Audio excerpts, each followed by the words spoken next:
Welcome back to another edition of Zero Blog 30. Today we have one round in the magazine. Today we're going to spend the whole day talking about what's happening in Israel and Palestine. It's been Today we're all going to over the spend the whole news. day walking on eggshells Yeah, and we're going to trying to be get it real right careful. is We're is going the to way be we want to say it. Yeah, and I think that there's certain situations that come across when the ZBT squad, when we talk about it in our group chats, that we know we're out of our depth. We just know we are. And whenever it Mhm. comes to the Middle East and what's been happening essentially for centuries in the Middle East, Kate, me, and Cons, we're all out of our depth. So when that happens, we're going to bring in somebody else, and we're bringing in smart people to do that. And that's exactly what we're doing today. We have Jennifer Caffarella on, who is an incredibly smart person who spends her life dedicated to studying the Middle East and conflicts over there. She's in an organization that you're going to hear about in a little bit about what she does. But this organization, they do not take any money from Democrats, Republicans, independents, anybody that's associated with the government at all. It's all independent thought. It's verified information that they gather from their sources around the world to make sure that they know what's going on from a nonpartisan perspective. She even tells us that they don't do like analysis of what America is doing or even like some of our closest allies because they want to maintain that independent nature of what's going on and not give away sources and methods. So they spend a considerable amount of time to make sure that everything's right. That's the reason why she was brought, that we're bringing her on. And I'm excited for you to hear about it because we just recorded it. I feel like I learned something. Kate, I'm sure you felt the same way, where you Yeah. feel that way. And when news is coming out like it is here, and I actually just got a message on through Instagram, and I'm going to read it because I think it's important when stuff like this comes about Like Israel, because I do Palestine. yeah, I do feel like our voices, and I appreciate that people want to know our voices. And I got a message from a concerned listener and somebody that just follows us on social medias and expects us to have a response, which we typically do whenever there's world conflict. It says, "I've been a fan of you guys for a long time. I listen to pretty much every episode you guys put out. I get that for the most part, you guys put out a comedy show and try to stay clear from politically sensitive topics. I'm sure you guys don't necessarily care about one listener being pissed off, but I think it's important for all of your followers to see and hear what is going on right now in Israel. So I have to say my piece. This is not about right or wrong, Palestinian or Israeli, but about being a fucking human being. Babies, small children, teenagers, elderly were slaughtered over the weekend and broadcasted on social media like a fucking movie. Families huddled together in bomb shelters were murdered in front of each other and their bodies mutilated. Teenage girls were raped and paraded through the streets of Gaza while being spat on. Small children kidnapped and subjected to God knows what conditions. 900 innocent civilians were massacred in one of the worst atrocities in recent human history, and you guys have nothing to say about it. If this was anywhere else in the world, you guys would have been tweeting like crazy. This is not the time to tiptoe around the Palestinian-Israel conflict. This has nothing to do with that. You guys are all parents and should be horrified at what happened this weekend. You guys are always real and always say how you're feeling despite the politics of whatever is going on. I am disappointed that just because this was a sensitive subject, you guys were silent." And I think there's some validity in that. I think that there is, because of the nature of the Middle East conflict and Israel and Palestine, probably the most tinderbox of issues, I'd say, in the world, at least in the American perspective of what the world looks like. It is a huge issue. And saying anything wrong will get you canceled. Sometimes it doesn't. There is no fruit that can come out from what you're saying, and we're not going to say anything that other people have said. 900 people losing their lives and some of the atrocities that they've mentioned, like More babies than having that. their Yeah, heads it's cut off. Like horrific. it is horrific. And We're a I very think our anti-war listeners know crime here, is we're simple to very say. anti-war crime. And I I think say all people that to say, well, like you see people like Mia Khalifa being like, "Hey, Hamas, remember to record in widescreen so that we can see these videos better." Blah blah. Blah. Dumb bitch alert. Like, dumb bitch alert. there's people who are dumb bitch alert. Yeah, no, it's been pretty horrific to see. I think whatever side you're on, if you've lost any humanity whatsoever and you're committing atrocities, we're against that. I think it goes without saying. So Very much against it. And I don't know what our voices would have done this weekend to show that we're against terrorism, but we are. And I'd say that we have been. And I think if you've listened to this show, you kind of know where we stand as humans about being decent to each other and being kind in all aspects of life. And that definitely is not that. So obviously, we are against what happened with Hamas and Israel. And we hope that it doesn't cause a bigger conflict where more people lose their lives and it just escalates and this it just rolls and rolls and rolls. It's terrible. And there is really no good way to say it, right? Like there Matt, isn't any. I just don't know I what to say. I think I will say this. I think I was wildly ignorant on the entire situation. And there was so much misinformation also coming out. And what we asked during this interview with an expert, where are we supposed to go for the real information and to get a real understanding of what's going on? Because it was difficult to get a grasp on things. And I've learned at this job over the years, you don't come out swinging unless you have a real grasp on it. And I didn't have that. Yeah. So that's why we speak with an expert here in the interview that you're about to hear. Yeah. And the only one other thing I'll say before we actually send you over to the interview, Patton Oswalt, who is obviously an international relations and political observer and law scholar. Yeah, He's just yeah. an actor. Actually, he's just like a comedian, but he's involved. But he did put out a statement that I agreed with, and he said it's absolutely reasonable and logical to be opposed to the Israeli government's treatment of Palestinians while simultaneously, in all caps, calling for the protections of Jews in Israel and around the world. Hamas is a terrorist organization that is attacking civilians by land, air, and sea. The images of kidnapped Israelis are shocking and devastating. Given the thousands of years of persecution of Jews, please know that your Jewish friends, even if they are not in Israel, are hurting and are fearful when things like this happen to non-Jews are silent.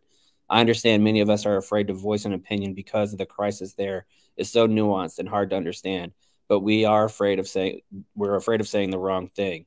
But we can and we must always use our voices to denounce terrorism and the senseless murder of civilians. And that's what we're going to try to do here in this interview today. We're trying to get a better understanding, not just so we could have it, because I needed it personally, but hopefully you, the listener, you've come to trust us as having a non-biased opinion, or as non-biased as possible. And that's what we're going to try to do here today. But before we get Just to learn into that, about it. Yeah, just to learn yeah, more about how we got here. Yeah. yeah, we do have some ads, and one of those is from our friends at BetterHelp. Zero Blog 30 is sponsored by BetterHelp. Do you ever feel like your brain is getting in its own way, like you know what you should do or what's good for you, but you just can't do it? Therapy helps you find what's holding you back so you can work for yourself instead of against yourself. I mean, I have been going to more therapy lately. There's all kinds of things that are happening in my personal life. Kate, I'm sure you're going to need to. A little postpartum goofing is around the corner for you at your level of Wheels are already pregnancy. falling off. Posted The an wheels Instagram are story falling off. yesterday where I was crying. Yeah. Yeah, Yeah. and I, as your friend, I always want to write you back and be like, "You're okay, Kate. You're okay." But I think sometimes Instagram stories can just be your diary. I mean, I said, it's your watch own me little. hop on this roller coaster and then I'm going to call BetterHelp afterwards. All right. Okay. Yep.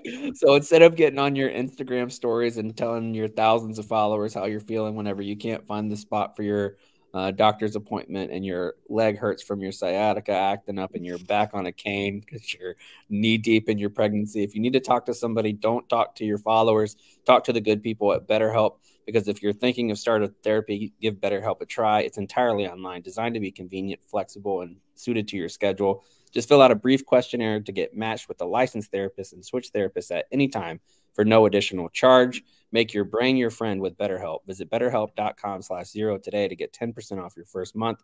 That's BetterHelp, HELP.com/0. Here's the interview.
because they have been fueling Iran's regional expansion since 2015.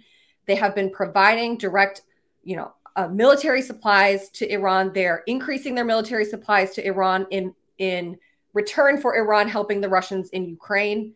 So the Russia-Iran nexus is absolutely pivotal here. And unfortunately, the Israelis didn't see it that way for many years. And candidly, I have been public in saying that aligning with Russia in the Middle East, as the Israelis sort of tried to do in the hopes that that would constrain Iran, was not a winning policy. It was not going to succeed. And unfortunately, we're seeing the consequences of that now. I was reading too that Saudi Arabia, meanwhile, which is like a nemesis of Iran, has befriended Israel in the last few years. And it's almost like, I don't want to say like proxy war, but then Saudi Arabia has maybe a part in it too that's going to be stepping up. Or can you speak on that at all? Or yes. So you guys are asking all the questions that make the Middle East fascinating and incredibly frustrating to study. I feel like time. Charlie Kelly at the corkbord and It's Always Sunny. I'm like, nothing 100%. On set, like, so piecing. And we have people in our DMs, and I'm like, I don't know. I haven't been in the military for 10 years or 12 years, and that was a long time ago, and I wouldn't have known then either. Yeah, well, this is one of those situations where I like to tell people it seems hard and complicated because it is. So, it's not that anybody that is a casual observer of the region should be able to follow this. Those of us that study it all day, it takes us all day to study it and to actually understand these ins and outs. And what we've seen in recent years, as the United States has tried to take a few steps back from the region, especially after defeating the ISIS caliphate in 2019, is the United States has tried to foster greater security cooperation between Israel and regional Arab states that, in the past have been anti-Israel and, have even participated in or supported wars against Israel in the past. That has been very promising because of the extent of Iran's, what we say hegemonic desire to kind of take over the region. There is alignment between actors that are threatened by essentially Iran's desire to take over Iraq, to expand in Syria, to connect that to Lebanon. It's a power grab by Iran. And it's also, a religious war that Iran is waging. And we can talk about some of the dynamics of that. But that created a major opportunity for us to foster greater security cooperation between, some of the U.S. Arab allies in the Gulf and the Israelis. That is and has been very positive. And it could be one of the factors for why we're seeing Iran be more willing to take risk to escalate in order to try to disrupt this kind of forming anti-Iran coalition. I don't personally think that that's the core reason we're seeing this escalation from Hamas, but it is part of that regional sort of shifting sands picture that we're going to need to watch. So far, the Saudis have taken a different line and are standing more with reasserting their support for the broader Palestinian cause. So this is a little bit of a tension point with Israel because, of course, Hamas and this style of ISIS-type terrorism is not representative of the Palestinian people or the Palestinian cause. And so, by kind of sidestepping that issue of this terrorist attack, we're going to start to see some of that tension. My hope is that the Saudis come onto the right side of history on this and recognize that what we're seeing with this stuff out of Gaza is the latest iteration of jihadist terrorism and little more than that. And can you speak to, you're saying, Hamas's actions don't necessarily align with the Palestinian cause. Hamas, like 20 something years ago, took over as the leaders of the Gaza Strip, which is it like about the size of Camp Pendleton? It's like a 25-mile strip that I was thinking, small, yes, it's very small. But they took over. Is that what the Palestinian people wanted? Was this a welcome takeover? And do you think most Palestinians are on board with what Hamas is doing? Or listen, this is the hardest question when it comes to this war. And so I'll make a few things clear. The first is Hamas took over Gaza 2005 and then did win an election in 2006. So it is a governing entity over a population. However, the tactics that Hamas has used against Israel, and in some cases against even the population within Gaza, are not in any way representative of, you know, any kind of democratic or, you know, politically tolerable entity. And so the population of Gaza is in some cases held hostage by what has become increasingly a terrorist organization in terms of how it operates, in some cases within Gaza, within the region, and now, of course, with the most recent attacks into Israel. The question of who defines the Palestinian cause, the Palestinian identity, is like the most heated question, is one of the most heated questions on the planet Earth right now. Right. But I think what is safe to say is that most reasonable human beings are not okay with the kind of savagery that was unleashed against innocent civilians, children, women inside of Israel. And to the extent that we are seeing people respond by saying, oh, well, what about the Palestinian cause? We need to be careful about that, because there are clear attempts by the Iranians and even by some Russian-backed actors to spin the narrative on this and to confuse reality, to make this as if it's about the political argument over Palestinians versus Israelis, which is not what this is about. This is terrorism. Right. And this is how a state protects its population against vile acts of terrorism. Unfortunately, one of the casualties of this war may end up being some aspects of the, you know, the Palestinian fight and the Palestinian political identity. And I think it's a very, very difficult position for the civilians in Gaza to be in, for the Palestinians in the West Bank to be in, for Palestinians abroad. But it's going to be vital that we not lose sight, again, of just the core acts of barbarism here and what it would take for any country to secure itself against that kind of threat. And being a observer of the entire region, and obviously the United States plays a big part in essentially every region in the world, especially when one of our major allies is involved. What do you think the dangers of us not having a Speaker of the House and having all these military positions that aren't filled? Do you feel like that's a real national security issue for Americans that are in the region and for globally? Yeah, so I will say up front that, you know, I'm a military analyst. I'm not a political analyst. So take this from where it comes. I think, in my view, the core challenge here that is represented not only by the war in Israel and Gaza, but also the current war in Ukraine and the threat against Taiwan, is this is a question of American resolve.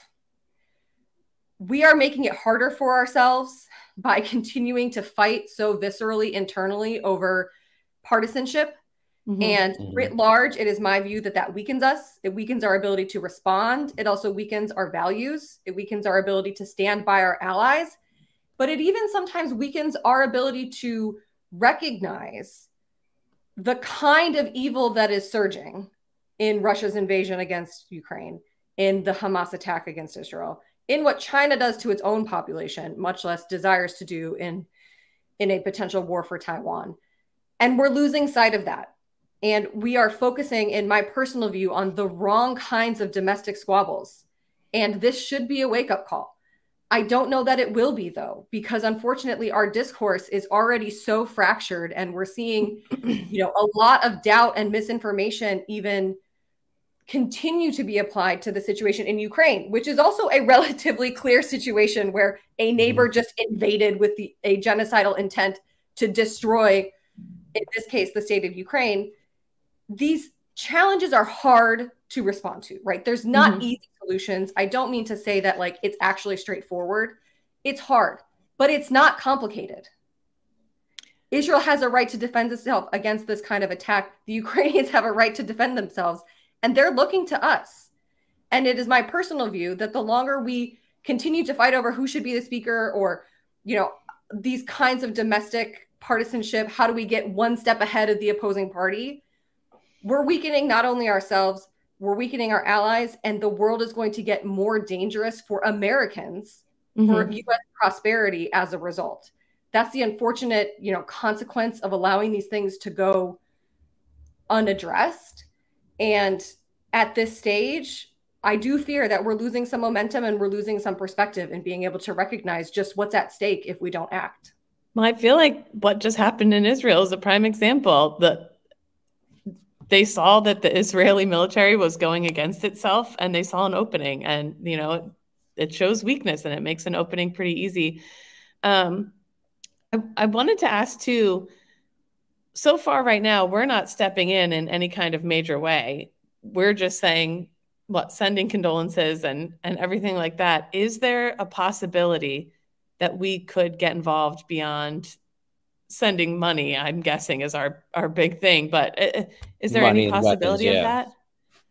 Yeah. So the other, you know, phenomenon that our adversaries, self-declared adversaries, I might add, are watching is that the U.S. has been disengaging from the region, as I mentioned. Right. And the Biden administration's approach, you know, publicly has been to kind of try to get out of it and just keep the Middle East quiet. Well, the Iranians read that for what it was, which is a lack of resolve and political will to get involved. And they're testing just how lacking is our resolve. I don't know what will happen next. The Iranians, through their proxies, have threatened to attack U.S. forces in Iraq and by default also in Syria if the United States, quote, gets involved in the situation in Israel and Gaza. It's not clear what get involved means to them. The United States will provide financial support. We are providing, you know, arms and whatever equipment the Israelis are requesting. We've also sent, I believe, a carrier now to the region, and we're positioning assets so that we can be prepared for certain kinds of scenarios. There are Americans among the hostages being held in Gaza. Yeah. So I imagine among the options being considered is whether we need to go in and get our people, presumably alongside the Israelis. But, you know, I know there's a ton of planning that's implied in that situation that happens anytime there are American hostages. Right. So the scenarios that can unfold from here are numerous. There are many paths to the United States becoming involved on the receiving end, right, of attacks by Iranian proxies, or if Hamas does decide to start executing hostages as they have threatened to do, and executing American hostages. And then finally, we have to think about the scenarios where if this goes, you know, quote, goes regional. If Hezbollah gets involved, if proxies on the Syrian side of the border get involved, you know, this is going to be a major regional conflagration, and there will be some very hard decisions for the United States and our allies to make about what to do and how to support Israel.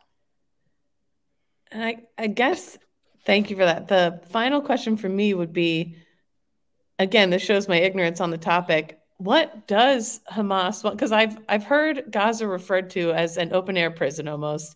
Like you said, Hamas comes down on the people with a pretty tough arm, and then Israel has, you know, it's a blockade essentially. It's been this kind of area in limbo for so long. Right. And these people are kind of stuck there. And again, there's so much more to it. That would be a whole other episode of how we even got here in the first place. But what ultimately does Hamas want? What is their end goal? So you're asking excellent questions. So I know you keep saying like you're not an expert and you're not following this, but these are the questions to be asking. And I will continue to say and have said before that the simple questions are actually. I always say Katie asks the best question. She does. Katie questions. So I think this is a good question in part because, as I mentioned before, Hamas has risked it all. Hamas has risked its entire existence. Why? What is the intended effect of this attack? Hamas's broad goal is to destroy the state of Israel, right? That's also Iran's goal. So does Hamas think that it is single-handedly going to destroy the state of Israel? No, I don't think they think that because they don't have the capacity. Hamas is clearly trying to incite violence in the West Bank. They are trying to incite participation from, you know, the Iranian regional network into this war. And the question is whether the Iranians are in fact prepared to do that, right? One of the possibilities is that what Hamas is doing is drawing the Israeli Defense Forces into Gaza deliberately by conducting an attack so savage that the Israelis have no choice, essentially politically, but to invade Gaza, as then a pretext for Hezbollah to get involved and for the broader Iranian regional network to get involved. That's the worst case scenario. We can't yet say for sure that that is what is happening, but that's the question that I ask, because this, again, Hamas has decided to risk all of the marbles. And it's entirely possible that Hamas will be destroyed as an entity when the Israelis invade Gaza. So they've been prepared to accept that cost. Suddenly now, after decades of not being willing to risk that, this is why we're asking these really hard questions about the Iranians and where this could go. And again, as you mentioned, unfortunately, the casualties here are going to include the civilians of Gaza. And that is just one of the greatest tragedies that I think Hamas is accountable for. Right.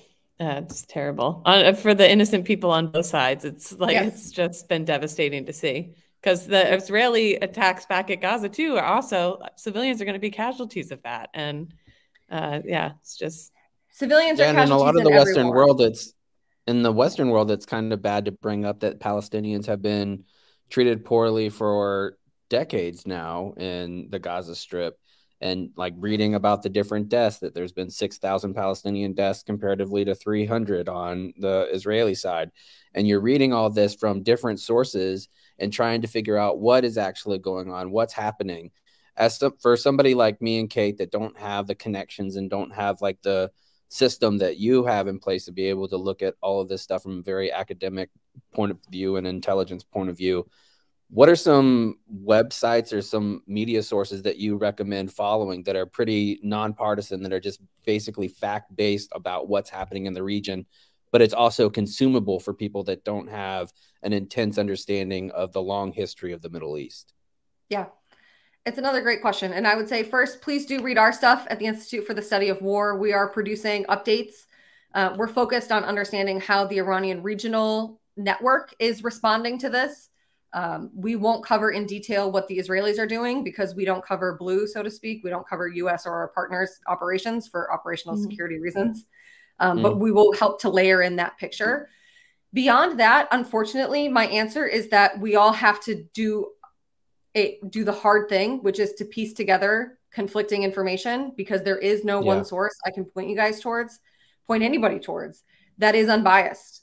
And as I mentioned at the start of this call, there is so much historical and pent up perspectives and opinion and grievances in this conflict that understandably shades how people are interpreting the current situation.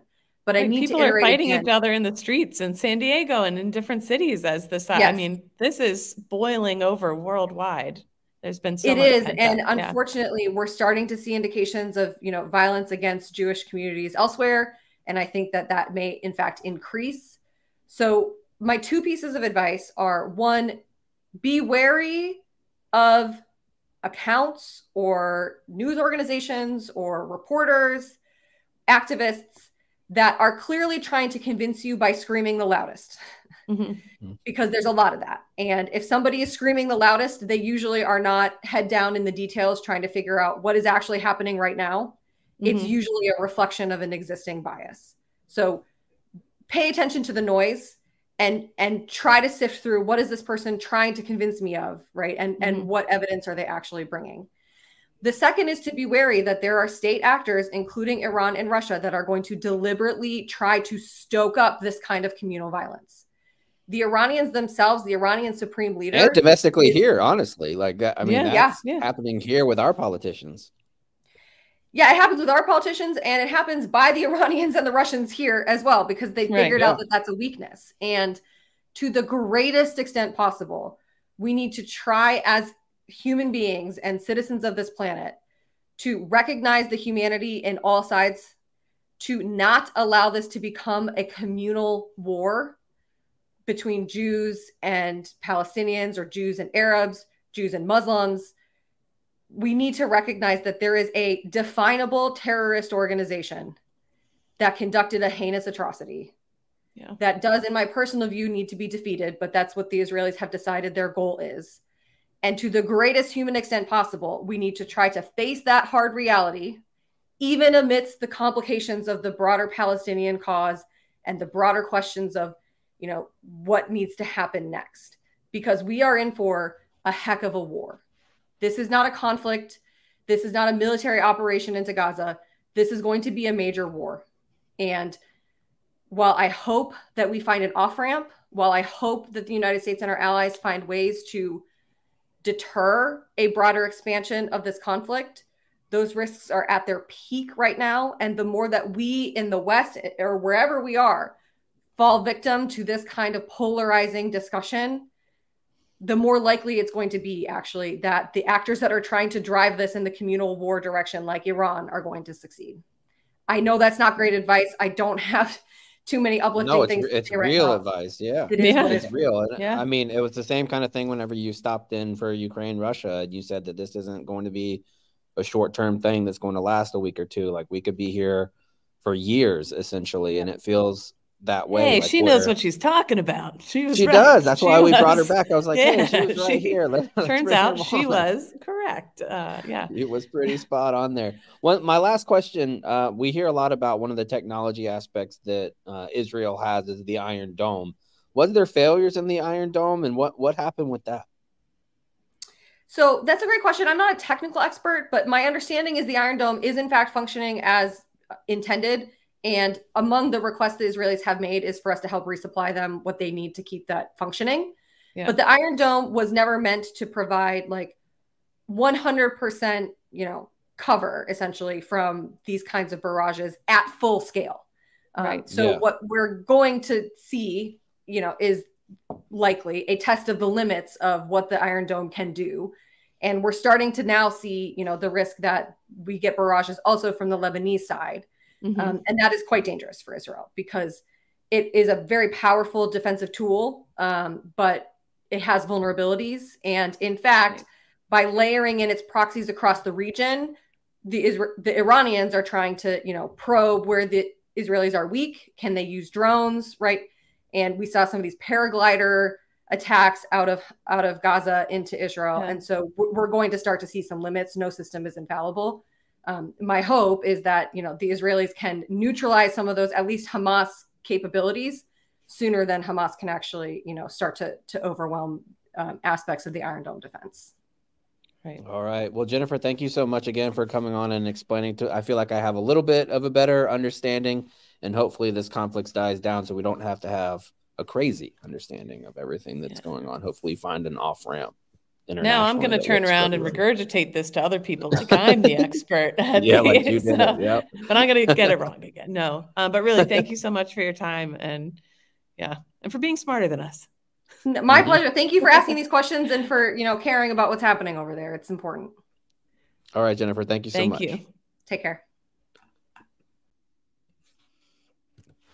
Today's show is also brought to you by our good friends at Straight Talk. A new Straight Talk Wireless offering is now available where you can get a Walmart Plus membership included on a Straight Talk Wireless plan for free.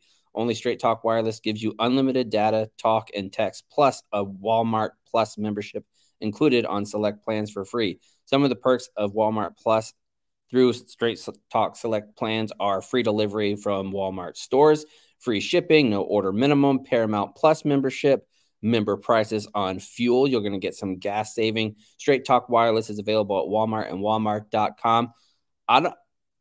People sleep on the Walmart app too. Okay. Like if you get the Walmart Plus, I ordered things that you get. I looked at Amazon and then I looked at Walmart for the prices. So much cheaper. And they do the 2-day free shipping stuff too. If you got that program, buddy, it's so cold here. I got some new Long Johns.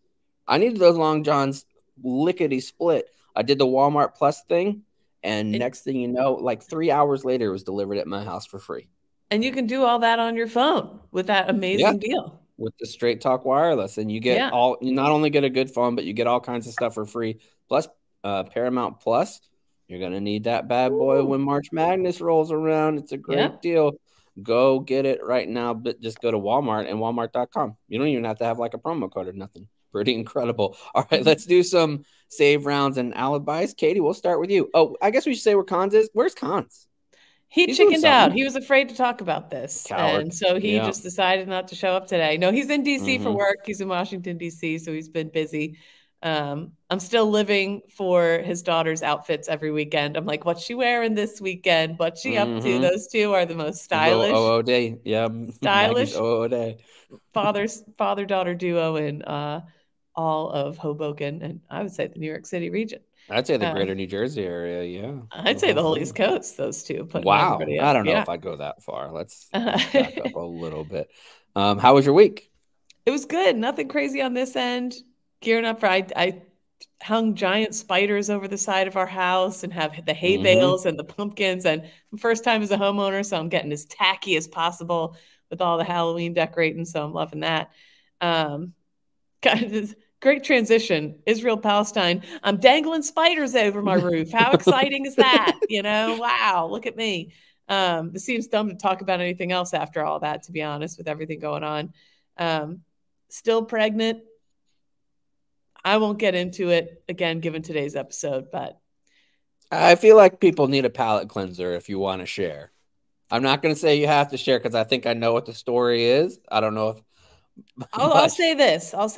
I tried to shave this morning because I have an appointment coming up. Haven't done that in a minute. A lot of blood. Yeah, there will be blood. Yeah. When you can't see what you're doing, you should not go down there with something sharp. I'll leave it at that. And I'll also say, I brought a mirror in there to try and help. I shouldn't have looked to see what it looks like down there right now because it was shocking. It was shocking. It's the size of a football for some reason. I don't know why. I got the biggest bussy in all of Chicago, shouldn't that be a deterrent of being like a super fat, like just in general? Like, because you have to do stuff with your genitals. I imagine the bigger you are, the smaller your bussy seems. I mean, that's why you have to do no matter who you are, no matter what you got going on, baby, not baby. Every now and then, you have to give your genitals a little bit of a glance to know what's going on. Like just from a hygiene perspective. I haven't looked down there in years, and I shouldn't have. I picked the wrong time to do it. There were tears. There was blood. It was a whole thing. Looks like somebody tried to lawn mow over a sea of stuffed animals in our shower. And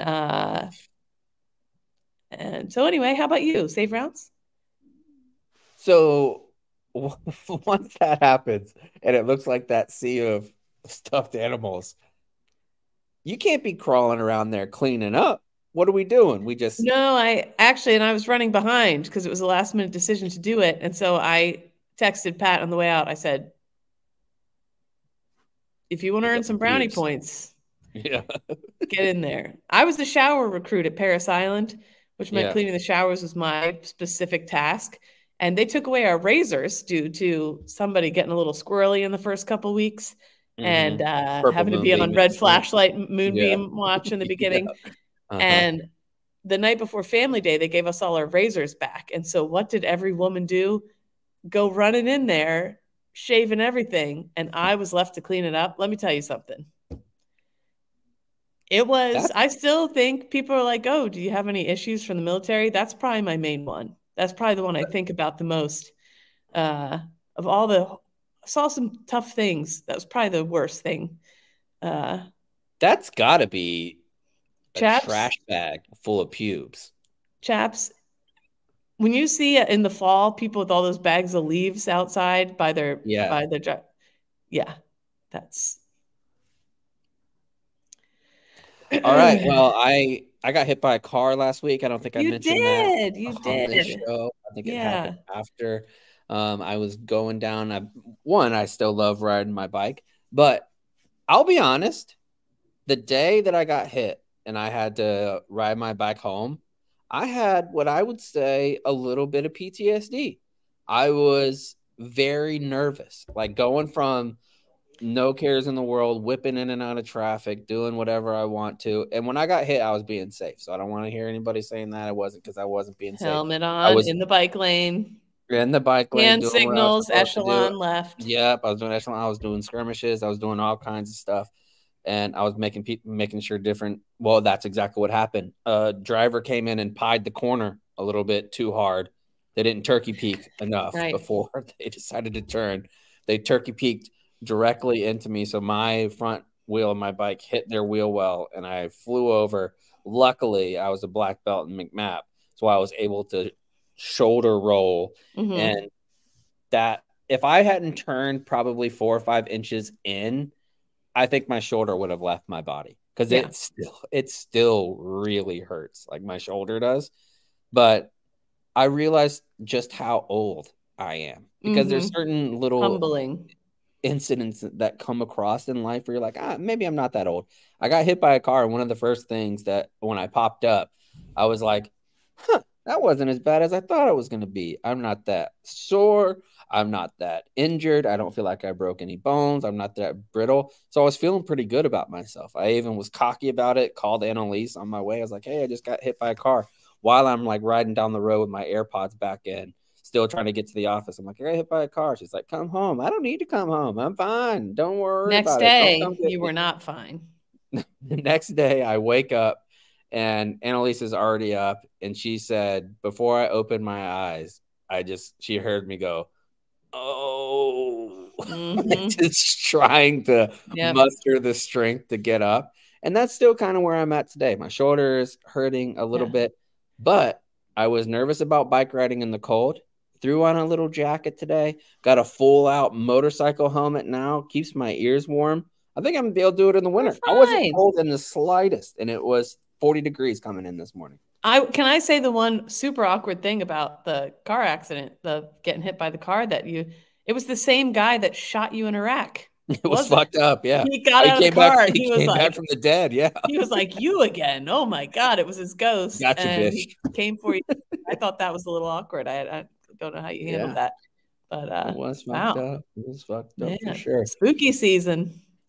It is spooky season. Cardi had their birthday party, 11th birthday party, roasted my ass. So they had a scavenger hunt where they went around this park, and there was different things that they had to find, and they're like a nature scavenger hunt.